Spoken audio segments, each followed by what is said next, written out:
ॐ भूर्भुवः स्वः तत्सवितुर्वरेण्यं भर्गो देवस्य धीमहि धियो यो नः प्रचोदयात्। ओम शांति शांति शांति। नमस्ते मेरे प्यारे दोस्तों, इस वीडियो में मैं स्वामी विवेकानंद के मन के विषय में कोट्स यानी उद्धरण पेश कर रहा हूँ। कोट्स का मतलब है मुख्य विचार। मन के बारे में स्वामी विवेकानंद ने अपने प्रवचनों में बार बार जो प्रकट किए हैं। आइए शुरू करते हैं उनके उद्धरणों का ये वीडियो। एक धर्मपरायण मिशनरी किसी काम से बाहर गया हुआ था। अचानक उसके 3 बेटे हैजे से मर गए। उसकी पत्नी ने अपने प्यारे बच्चों के शवों को चादर से ढक दिया और गेट पर अपने पति का इंतज़ार करने लगी। जब वह लौटा तो उसने उसे गेट पर ही रोक लिया और उससे पूछा, मेरे प्यारे पति, कोई आपको कुछ सौंपता है और आपकी अनुपस्थिति में अचानक उसे वापस ले लेता है, क्या आपको दुख होगा? उसने जवाब दिया, बिल्कुल नहीं। फिर वह उसे अंदर ले गई, चादर हटाई और तीनों लाशें दिखाई। उसने इसे शांति से सहन किया और शवों को दफना दिया। ऐसा ही मन की शक्ति उन लोगों में होती है जो एक दयालु ईश्वर के अस्तित्व में दृढ़ विश्वास रखते हैं, जो ब्रह्मांड में सब कुछ का निपटारा करता है। इसलिए सभी अंतर मन के कारण हैं। संसार को अब तक प्राप्त समस्त ज्ञान मन से ही आया है। ब्रह्मांड का अनंत पुस्तकालय हमारे अपने मन में ही है। हमारे पास जो भी ज्ञान है, चाहे वह बाहरी दुनिया का हो या आंतरिक, वह केवल एक विधि से प्राप्त होता है, मन की एकाग्रता से। जब तक हम अपने मन को विषय पर एकाग्र नहीं कर सकते, तब तक किसी भी विज्ञान का ज्ञान नहीं हो सकता। खगोल शास्त्री दूरबीन के माध्यम से अपने मन को एकाग्र करता है और इसी तरह यदि आप अपने मन का अध्ययन करना चाहते हैं तो यह वही प्रक्रिया होगी। आपको अपने मन को एकाग्र करना होगा और इसे वापस अपने आप पर लगाना होगा। इस दुनिया में मन और मन के बीच का अंतर केवल एकाग्रता का तथ्य है। एक दूसरे की तुलना में अधिक एकाग्र अधिक ज्ञान प्राप्त करता है। सभी मन एक ही हैं, एक ही मन के विभिन्न भाग हैं। जो मिट्टी के एक टुकड़े को जानता है, उसने ब्रह्मांड की सारी मिट्टी को जान लिया है। जो अपने मन को जानता है और उसे नियंत्रित करता है, वह हर मन का रहस्य जानता है और हर मन पर उसका अधिकार होता है। हम जो कुछ भी देखते हैं वह हम अपने मन से ही प्रक्षेपित करते हैं। ये सभी इंद्रियां बाह्य और आंतरिक शिष्य के नियंत्रण में होनी चाहिए। कठोर अभ्यास से उसे उस अवस्था तक पहुंचना होगा जहां वह अपने मन को इंद्रियों के विरुद्ध, प्रकृति के आदेशों के विरुद्ध मुखर कर सके। उसे अपने मन से यह कहने में सक्षम होना चाहिए, तुम मेरे हो, मैं तुम्हें आदेश देता हूँ, कुछ भी मत देखो या सुनो। और मन कुछ भी नहीं देखेगा या सुनेगा। कोई भी रूप या ध्वनि मन पर प्रकृति प्रतिक्रिया नहीं करेगी। प्रकृति में सभी चीज़ें नियम के अनुसार काम करती हैं। कोई भी चीज़ अपवाद नहीं है।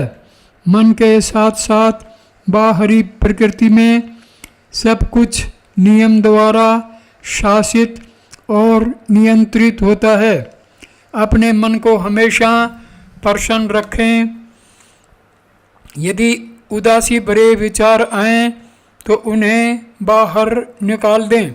पदार्थ और मन दोनों एक तीसरे में विद्यमान हैं। एक एकता जो स्वयं को दो भागों में विभाजित करती है। हर अंश सुख अपने साथ 1 पाउंड दुख भी लाता है। यह वही ऊर्जा है जो एक समय सुख के रूप में प्रकट होती है, दूसरे समय दुख के रूप में। जैसे ही संवेदनाओं का एक समूह बंद होता है, दूसरा शुरू हो जाता है।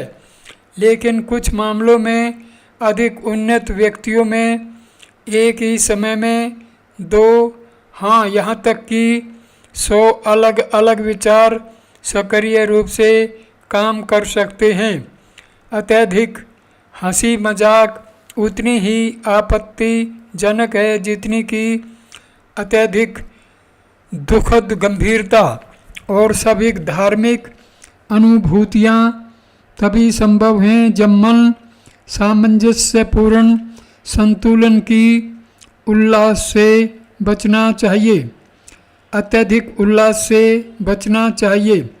अत्यधिक उल्लास में गंभीर चिंतन के लिए अयोग्य बनाता है। यह मन की ऊर्जा को व्यर्थ में नष्ट कर देता है।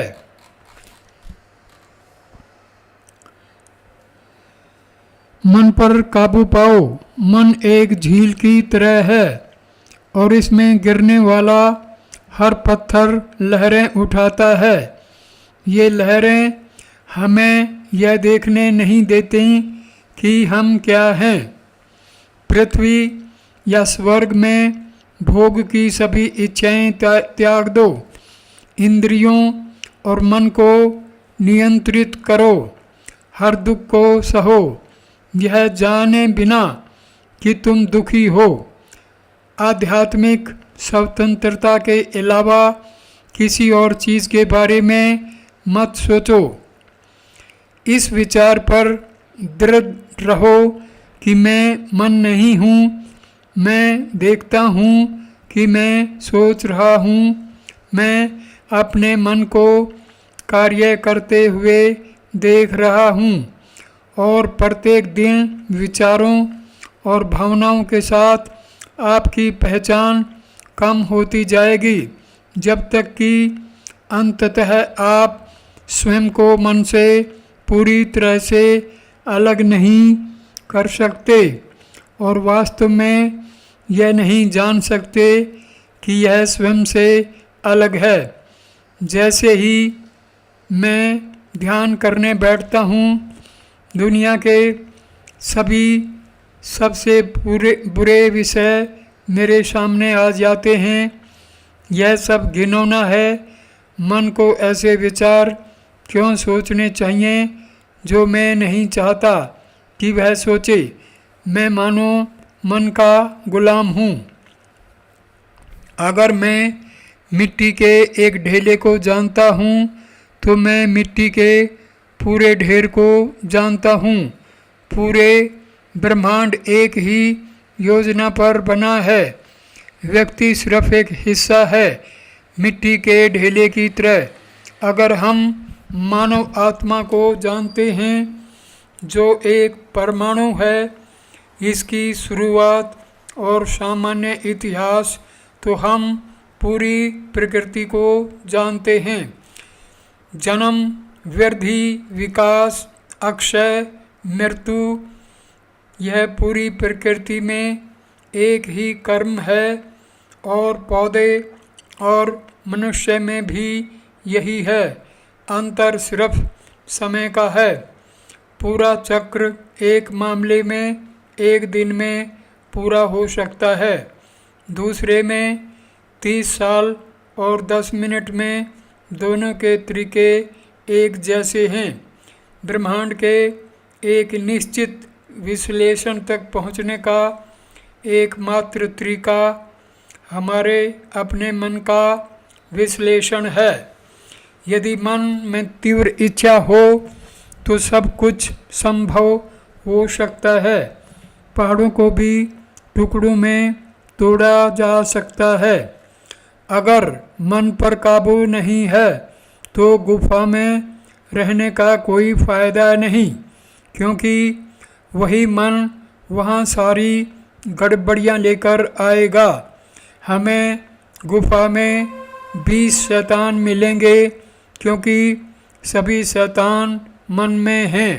अगर मन पर काबू है तो हम जहाँ भी हों कहीं भी गुफा पा सकते हैं। आंतरिक और बाह्य प्रकृति, मन और पदार्थ समय और स्थान में हैं और कार्य कारण के नियम से बंधे हैं। मन की स्वतंत्रता एक भ्रम है। जब मन नियंत्रित और कानून से बंधा हुआ है तो वह कैसे मुक्त हो सकता है? अगर शरीर और मन में शक्ति नहीं है तो आत्मा का साक्षात्कार नहीं हो सकता। सबसे पहले आपको अच्छे पौष्टिक भोजन से शरीर को मजबूत बनाना होगा, तभी मन मजबूत होगा।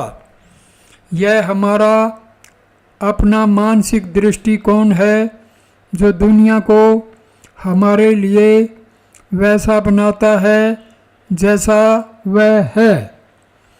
हमारे विचार चीज़ों को सुंदर बनाते हैं, हमारे विचार चीज़ों को बदसूरत बनाते हैं। पूरी दुनिया हमारे अपने दिमाग में है। चीज़ों को सही रोशनी में देखना सीखें। सबसे पहले इस दुनिया पर विश्वास करें कि हर चीज़ के पीछे अर्थ है।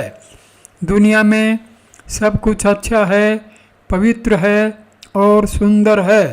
अगर आपको कुछ बुराई दिखाई देता है तो सोचें कि आप इसे सही रोशनी में नहीं समझ रहे हैं।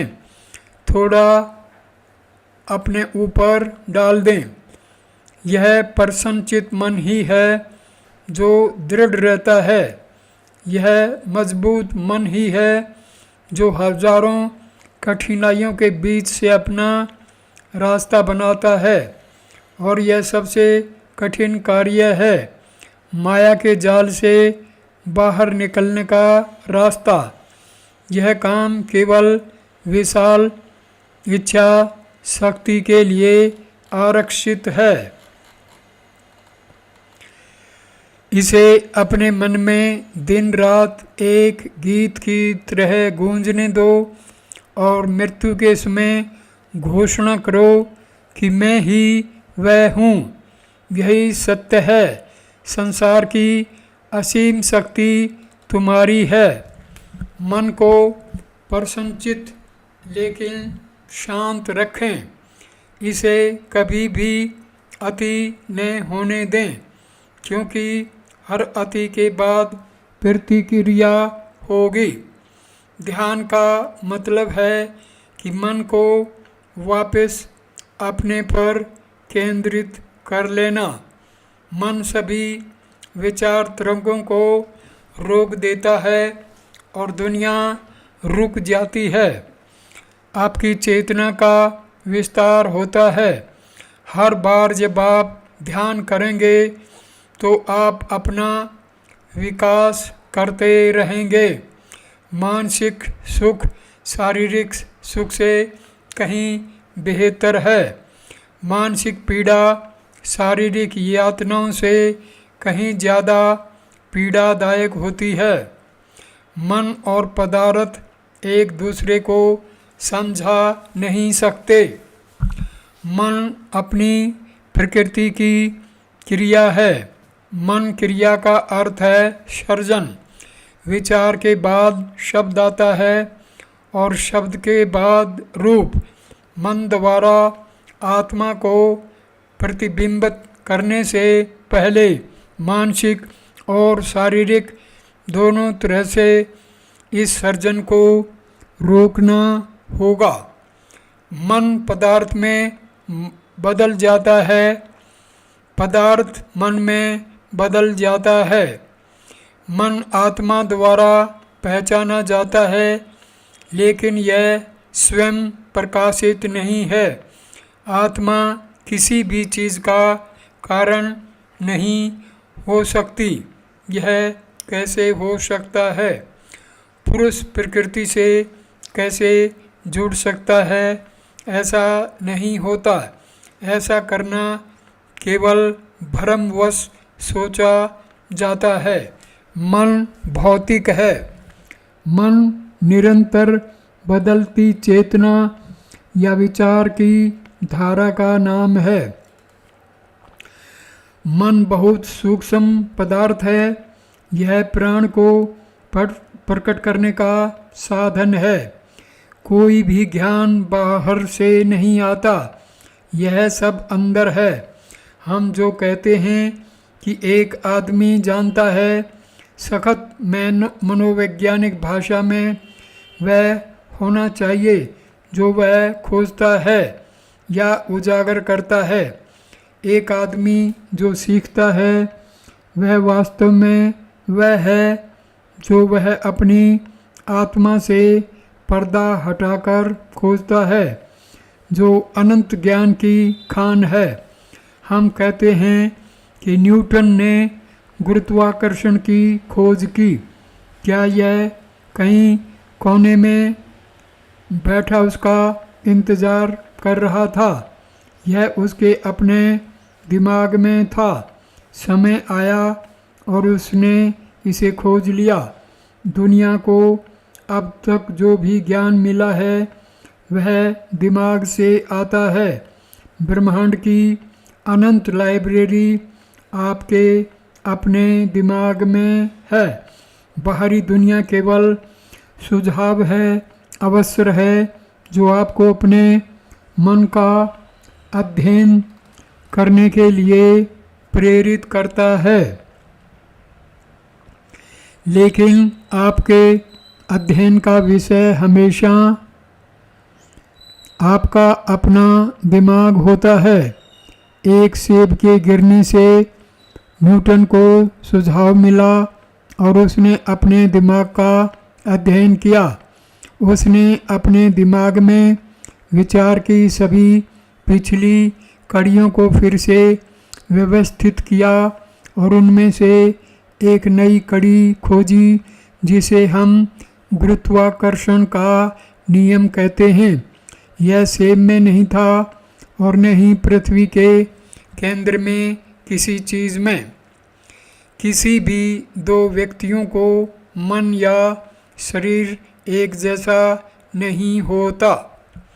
हमारा मन 3 स्तरों पर काम कर रहा है, अवचेतन, चेतन और अति चेतन। मनुष्यों में से केवल योगी ही अति चेतन हैं। योग का पूरा सिद्धांत मन से परे जाना है। इन 3 स्तरों को प्रकाश या ध्वनि के कंपन पर विचार करके समझा जा सकता है। प्रकाश के कुछ कंपन इतने धीमे होते हैं कि दिखाई नहीं देते। फिर जैसे जैसे वे तेज़ होते जाते हैं हम उन्हें प्रकाश के रूप में देखते हैं और फिर वे इतने तेज़ हो जाते हैं कि हम उन्हें बिल्कुल भी नहीं देख पाते। ध्वनि के साथ भी ऐसा ही है। जिसे हम पदार्थ और मन कहते हैं वे एक ही पदार्थ हैं, केवल कंपन की मात्रा में अंतर है। कंपन की बहुत कम दर या मन को पदार्थ कहा जाता है। कंपन की उच्च दर पर पदार्थ को मन कहा जाता है। दोनों एक ही पदार्थ हैं और इसलिए जैसे पदार्थ समय और स्थान और कारण से बंधा हुआ है, वैसे ही कंपन की उच्च दर पर पदार्थ होने वाला मन भी उसी नियम से बंधा हुआ है। मन पदार्थ बन जाता है और पदार्थ अपने आप मन बन जाता है। यह केवल कंपन का सवाल है। शरीर यही है, उसके परे मन है, फिर भी मन आत्मा नहीं है। प्राकृतिक विज्ञान सीखने के लिए जो किताब पढ़नी चाहिए वह है प्रकृति की किताब। धर्म सीखने के लिए जो किताब पढ़नी है वह है आपका मन और हृदय। मैं और मेरा का बंधन मन में है। एकाग्र मन एक दीपक है जो हमें आत्मा का हर कोना दिखाता है। मन जो हमेशा इंद्रियों के पीछे भागता रहता है, उसकी दिशा को भीतर की ओर मोड़ना होगा। मन को मारना होगा। मन को आसानी से जीता नहीं जा सकता। जो मन हर छोटी छोटी बात पर जरा सी उत्तेजना या खतरे के आने पर लहरों की तरह खड़ा होता है, वह कैसी स्थिति में होगा। जब मन में ये परिवर्तन आ जाते हैं तो महानता या आध्यात्मिकता की क्या बात करें। मन की इस अस्थिर स्थिति को बदलना होगा। मन यहाँ तक कि बुद्धि भी शुद्ध आत्मा तक नहीं पहुँच सकती। मन निरंतर बदलता और डगमगाता रहता है। मन एक झील की तरह है। झील में एक पत्थर फेंको और एक प्रतिक्रियावादी लहर पत्थर की ओर आती है। यह लहर पत्थर की तरह बिल्कुल नहीं है, यह एक लहर है। मन सर्वव्यापी है और इसे कहीं भी सुना और महसूस किया जा सकता है। मन को हमेशा भगवान के बारे में सोचना चाहिए। शुरू में मन को हमेशा भगवान के बारे में सोचने के लिए मजबूर करना बहुत कठिन है, लेकिन हर नए प्रयास के साथ ऐसा करने की शक्ति हमारे अंदर मजबूत होती जाती है। गीता में श्री कृष्ण कहते हैं, हे कुंती के पुत्र, अभ्यास से और अनासक्ति से यह प्राप्त होता है। अनियंत्रित और अनियंत्रित मन हमें हमेशा के लिए नीचे की ओर खींचेगा, हमें चीर देगा, मार देगा, और नियंत्रित और निर्देशित मन हमें बचाएगा, हमें मुक्त करेगा। इसलिए इसे नियंत्रित किया जाना चाहिए और मनोविज्ञान हमें सिखाता है कि इसे कैसे किया जाए।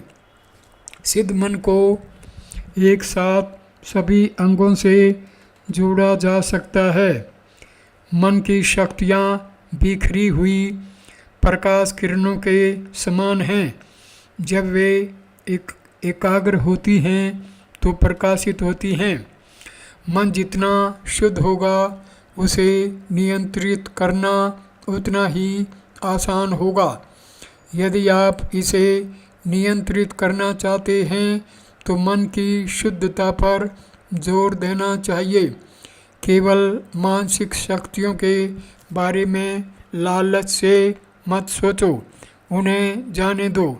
जो व्यक्ति मन की शक्तियों की तलाश करता है वह उनके आगे झुक जाता है। लगभग सभी जो शक्तियों की इच्छा रखते हैं वे उनके जाल में फंस जाते हैं। शांतिपूर्ण मन की कोई इच्छा नहीं है। यहाँ मन सार्वभौमिक मन का एक हिस्सा है। प्रत्येक मन हर दूसरे मन से जुड़ा हुआ है और प्रत्येक मन, चाहे वह कहीं भी स्थित हो, वास्तव में पूरी दुनिया के साथ संचार में है। यह मन एक झील की तरह है और हर विचार उस झील पर एक लहर की तरह है।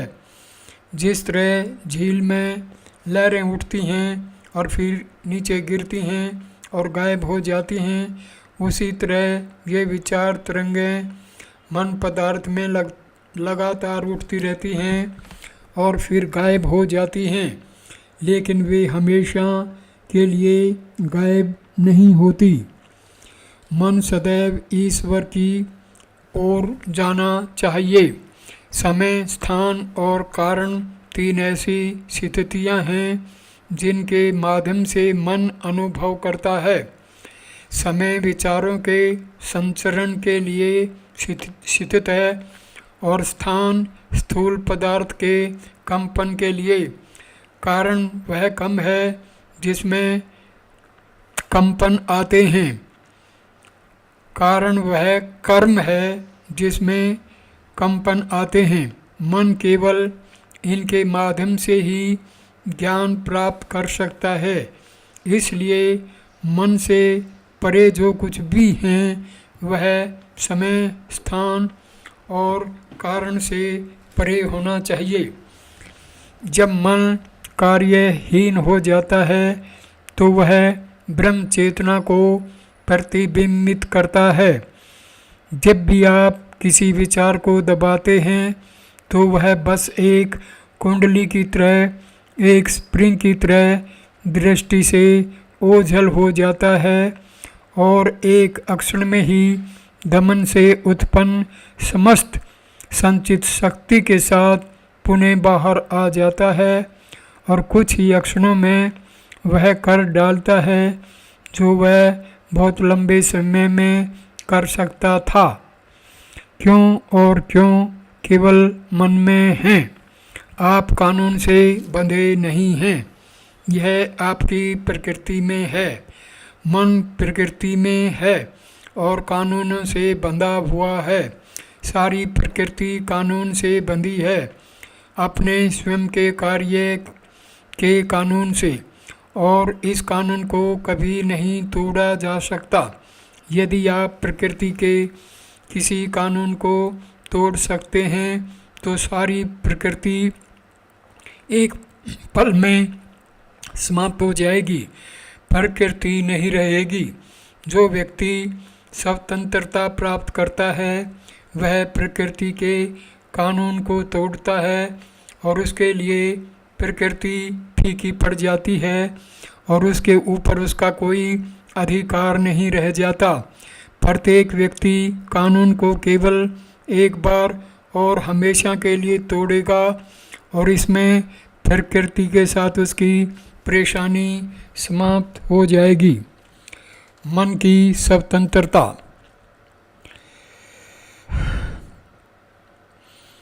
मन की स्वतंत्रता एजेंसी मन की नहीं है क्योंकि वह बंधी हुई है। वहाँ कोई स्वतंत्रता नहीं है। पश्चिमी व्यक्ति यह नहीं सोचना चाहता कि उसका मन कानून द्वारा संचालित है।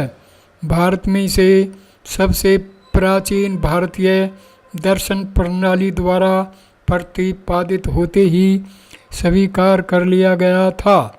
मन की स्वतंत्रता जैसी कोई चीज़ नहीं है। मुझे क्या परवाह कि मन नियंत्रित है या अनियंत्रित, इसे चलने दो, इससे क्या फ़र्क पड़ता है। मैं मन नहीं हूँ, इसे चलने दो। ध्यान पर स्वामी विवेकानंद के उद्धरण कोट्स। सबसे पहले ध्यान नकारात्मक प्रकृति का होना चाहिए। हर चीज़ के बारे में सोचें। मन में आने वाली हर चीज़ का विश्लेषण सिर्फ इच्छा शक्ति की क्रिया द्वारा करें। इसके बाद इस बात पर जोर दें कि हम वास्तव में क्या हैं। अस्तित्व, ज्ञान और आनंद, होना, जानना और प्यार करना। पवित्र ध्यान सभी मानसिक अशुद्धियों को जलाने में मदद करता है। ध्यान विषय और वस्तु के एकीकरण का साधन है। ध्यान करें। ध्यान आप जानते हैं एक प्रक्रिया कल्पना द्वारा आता है। आप इन सभी प्रक्रियाओं से गुजरते हैं। तत्वों का शुद्धिकरण, एक को पिघलाकर दूसरे को उसे अगले उच्च स्तर में, उसे मन में, उसे आत्मा में, और फिर आप आत्मा बन जाते हैं।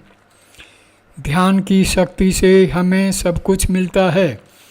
यदि आप प्रकृति पर नियंत्रण पाना चाहते हैं तो आप ध्यान के माध्यम से ऐसा कर सकते हैं।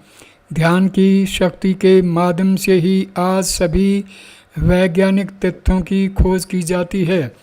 वे विषय का अध्ययन करते हैं और सब कुछ भूल जाते हैं। अपनी पहचान और सब कुछ और भी महान तथ्य एक फ्लैश की तरह हमारे सामने आता है। कुछ लोग सोचते हैं कि यह प्रेरणा है। प्रेरणा उतनी ही है जितनी की समाप्ति, और कभी भी कुछ भी बिना कुछ लिए नहीं मिला। अब इस वीडियो को मैं यहीं पर संपूर्ण रूप देता हूँ। वीडियो देखने के लिए धन्यवाद मेरे दोस्तों। नमस्ते, नमस्कार।